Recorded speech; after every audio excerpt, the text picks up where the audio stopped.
Izin melaporkan kerumunan warga masyarakat mengadakan pencarian. Dua bocah kembar dan ayahnya yang hilang saat musibah longsor di kawasan tambang Sinabar di Dusun Hulung, Kecamatan Huamual, Kabupaten Seram, bagian barat Maluku, sudah ditemukan dalam keadaan meninggal dunia.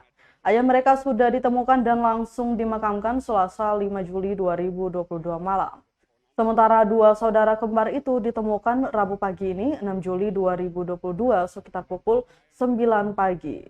Demikian disampaikan Babinsa Desa Ihakulur, Serma Dulhamid Putuhena. Putuhena menyebutkan jenazah keduanya sudah diserahkan ke keluarga untuk dimakamkan. Dia mengatakan mereka telah dimakamkan pagi ini di samping kuburan sang ayah di Dusun Hulung, Desa Iha, Kecamatan Huamual. Kedua bocah tersebut diketahui bersekolah di SD 79 Ambon. Ayah Abdul Rahman bersama istrinya, Tini Sohilai, dan dua anak kembarnya tertimbun longsor saat sedang tertidur di dalam tenda di kawasan tersebut sekira pukul 3 dini hari tadi. Mereka ditemukan dalam kondisi sudah meninggal dunia. Tini ditemukan Selasa 6 Juli 2022.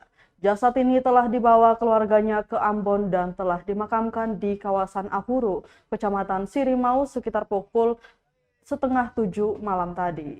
Ayah mereka, Abdul Rahman, ditemukan Selasa malam dan sudah dikuburkan di Desa Hulung, Kecamatan Huamual, Seram, bagian barat. Terkait jumlah korban dalam musibah longsor di kawasan tambang Sinabar itu, Putuhena menyebut ada 9 orang. 6 di antaranya meninggal dunia, sementara 3 lainnya selamat. Bisa dilalui oleh bapak polisi.